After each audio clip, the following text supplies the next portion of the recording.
Hey, Jason Tedrow, CEO of InProduction. What a year you've had. Oh my goodness. It's been a year. How are you, Christine? Nice to see you I'm again. good. I'm good. But we're not going to talk about all the exciting things that have happened to you at the company this year because we have to do our annual review of what you said last year would happen in 2023 and whether you're right, wrong, or indifferent. And also very anxious to hear what you're hearing and what you're thinking is going to be coming up for the new year coming up. So the first thing I have to bring up is the number one thing you said was going to happen last year is more and more sponsors as they took a larger role after COVID.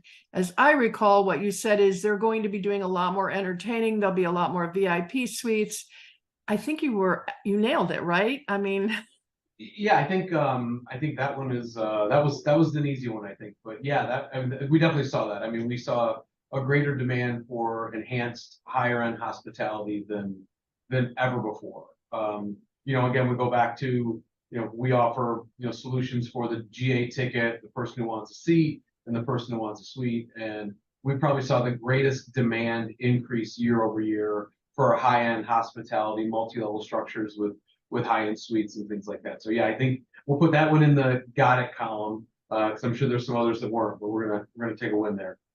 now I have to ask, are you thinking that it's going to get even bigger in 2024? Did you find that your clients and the sponsors, et cetera, found it to be productive? They got everything they wanted? I think that group, which is always pushing us, is always looking for more and bigger and better, right? So like we said last year, everybody's looking for bigger events, better events, and they want us to build them and take them down faster. So I think we'll see that continue into next year, but I don't see it slowing down where people are looking for that high-end hospitality experience. I think we saw it at F1. We continue to see it at almost all of our golf tournaments are adding numbers of suites and adding more of that high-end experience, and I just don't see it slowing down. Now, F1's behind you on that screen, right? It is. It is. Oh, how did that go? I don't know. I imagine you're just staring at it exhausted, but All day, all day. but it's the largest temporary structure you guys have ever done, right? Yeah, it's the biggest job we've ever done, and we put up 7 triple-decker hospitality structures, seating about 14,000 people. I think it was over 500,000 square feet of suite space at the event. In addition to that, we put up 9,000 grandstand seats. So it was a great event, unbelievable client. What a great race. I think top to bottom, I think the Liberty Media team just nailed it. I think the whole industry showed up. I think all of our competitors that were also at the event building their structures. Everything I saw was world class. I couldn't be more impressed and more happy with how the industry responded to a very complex build. I mean, you're building over several months in one of the busiest, most active cities in the world, and so to pull that off in downtown Vegas and have the success they did, I think I couldn't have been more proud of us, my team. Happy for the client and just thrilled for the industry. You just mentioned that they're wanting you to put them in and take them out faster, faster, faster. This entire F1 took up a good chunk of Vegas, and the Vegas people wanted you in and out as quickly as possible. Tell me, what was the roll-in, rollout time? We started late summer. The event was in November, and we'll be gone by mid-January. Oh, So that's I mean, amazing, it's right? very fast for everything we put on. Right. Yeah, it goes to show that you could take a town down, You can go in and take a town down. Fair point. It's a fair point. Okay, enough about yesterday. What are you seeing for 2024? And the first thing when we were talking about this last week was you talked about the Taylor Swift experience and how you were thinking about it would be affecting. Can you start with that? Because talk about an event where, I mean, no one has ever done anything like Taylor Swift's done in the event concert market. Yeah, it's almost like it's her and everyone else, right? So I mean, when you look at what she did, the tickets sold, the experience, I mean, it was just such a force all summer in the country and around the world, really. So what we were seeing is, not only were stadiums looking at trying to find new and creative ways to add more seats and things like that into existing arenas. But also, what you also saw is there was such demand and overflow demand that they were actually setting up areas outside of the venues where you could still hear the music, be there, kind of experience it without being in the arena, but also kind of setting up viewing areas and screens and seating, around the arena. I mean, just literally to have overflow, seating and demand for, for folks at an event like that's just really unheard of. So, you know what else was nice about it was it's rare to see multi-generational events across the board. So when you think about it, it was mothers, daughters. I mean, there were some men there, and I don't know if you saw on social media, but the men were trying to get, they were trying to learn the words, they were trying to get it right. But there was some mother-daughter experience that I don't think we've seen in that kind of concert. And do you think, I mean, that's going to expand the concert world as well, right? I think so too. And even just taking it away from apart from concerts, right? Then you have, then she takes that to a movie theater, right? And that's the movie experience of the concert. I mean, that's wild. And then, just kind of looking at a different genre, like, you talk about the mother-daughter experience or the shared friend experience. Like, the Barbie movie comes out. And what was that? That was mothers and daughters and friend groups and all kind of dressing up and going to the events. I mean, I know my wife and daughter did that with a big group of friends, and they all got dressed up and they went. And so it's not just about kind of going and watching the concert and going and watching the movie. It is the experience, it's the shared experience. We're taking in this content and these experiences differently now, and I think that's going to continue to evolve. Well, I know that you're expanding. I see some of the expansion coming in for 2024. And I know, for example, festivals and concerts you're seeing a larger demand for in production for those areas. As people get to participate more in the experience, which you can do in a concert and a festival, do you think that's one of the reasons why the growth is so big there? So I think the growth is so big for a couple reasons. One is, I think it still goes back to COVID. We're only a couple of years removed from kind of being cooped up in the house, right? And all the reports you see about ticket sales and things like that continues to, just show that we're setting records year over year about people wanting to attend festivals and concerts, and people want to get out. They want to be around other people. There's that. I think there's a continued increase in demand for the quality of the experiences, and that goes back to what we said earlier about people are looking for more higher end suites and better hospitality and things like that.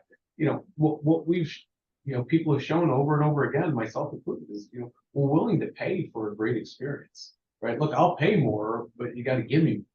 And so that's kind of where we come in. I can give you an incredible suite with great views of the event. The concert promoters are putting on these the unbelievable hospitality spreads inside with great food and beverage and experiences. I mean, we're just going to continue to see that. I think we're going to continue to see that grow. So then you got more people want to get out, more people want a better experience, and more people are willing to pay. Well, that leads me to another question too that you've just sort of piqued my interest in. So, I'm putting in grandstands. Okay, you can do a straight board that everybody sits on that, you try to squeeze. We try to not do that, but we could.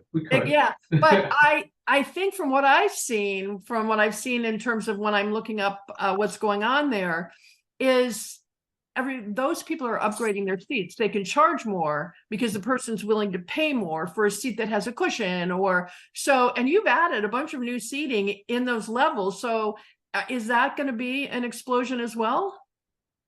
Yeah, I definitely think so. I mean, you're not going to find where people are willing to continue to pay like a higher price for the same or downgraded experience. So, we've made a tremendous amount of investment in our gear, both in terms of different hospitality structures and things like that. But you know, we've made significant investments in new seats and comfortable seats, and that's one of the things I love about all of our equipment. It's so modular, right? You can put it together in any different number of ways. When someone calls me up and says, "I want to do ABC event," we can say, "Great. You want a padded seat? You want a plastic seat? You want to seat with a cup holder?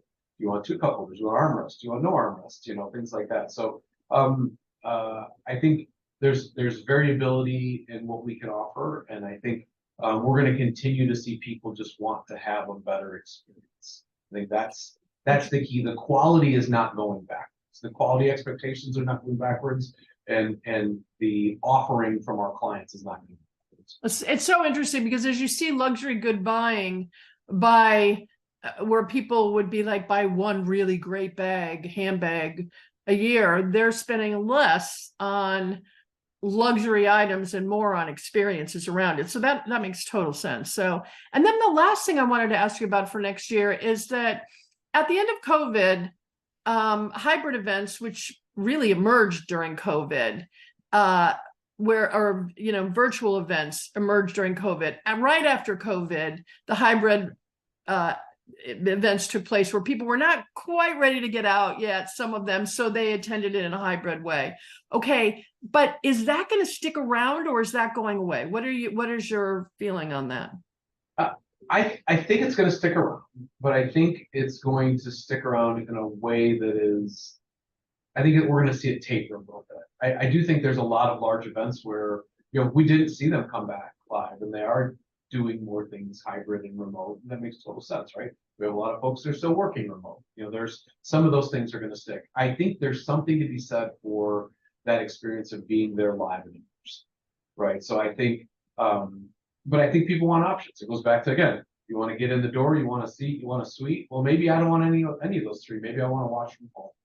Maybe I want to have a different level of experience. And I think that'll continue. I think it's going to continue to taper off a little bit, but I think that'll continue. What I do think is going to happen, and I would define hybrid events a little bit of a different way, and say what we're seeing a bigger increase in, and I bet we continue to see it, is an event that offers not just a golf tournament, but a concert, not just a race, but a whole music festival.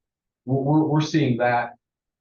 That's probably one of the bigger increases that we're seeing in some of our clients' more successful events. Is they're, I've got a golf tournament in the day and I've got concerts at night. I've got a concert the night before and a race the next day, and your ticket gets you into both. We're just seeing a tremendous growth in that space, and I think people are, hey, I'm already there. I've got my hotel room. I've made the trip. Give me more. What else can we do? We're seeing some of these acts getting drawn to some of these concerts at these races and golf tournaments are better than some music festivals. So I think that's going to continue as well. Interesting. What a great way to amortize your investment. Yes. Yeah. So and are the people attending the same people attending both events, or in some cases are people attending one event and then separately a concert? Is it the same demographic or is it different demographics? It's a mix. It's a mix for sure. There's a lot of folks who go to the golf tournament in the morning and the concert at night. And then there are other folks who just kind of show up for the music. So yeah, it's a mix. And it's what a great idea. You've got all this infrastructure. Why not use it? Great. Love it.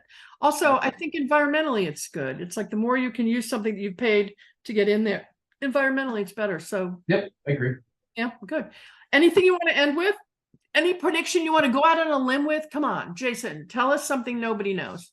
Oh, something that nobody knows. My goodness. I would say I think we're going to continue to see events kind of push the envelope in terms of the quality of acts, the quality of builds, the quality of the product offering. Right, there's just a lot of competition, for that next entertainment dollar, right? And so I think we're all being challenged to be more efficient, more effective, and allow our customers to provide their clients with an enhanced experience without necessarily raising prices off the charts to make it cost prohibitive for people to attend. So I think you're going to see a focus on improved quality, improved experience, but with a lot of downward pressure on cost, right? People are willing to pay more, but there's a limit, right? So we're being pushed and challenged by our clients to make sure that we're being efficient and cost effective in what we do,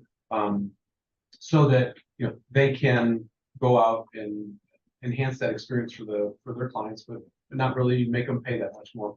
So I think there'll be so maybe the word of the year next year is efficiency and value with no reduction in quality.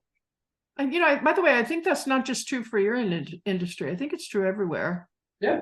I think you're right. I mean, That's fair. you know, personally, as I look to next year, I'm looking for those things as well. Interesting. Great way to end. So thank you. And congratulations on an amazing, stellar year for your company. You know, it's boggles the mind. And we will be back next year to chat with you to see how right you were about what's coming.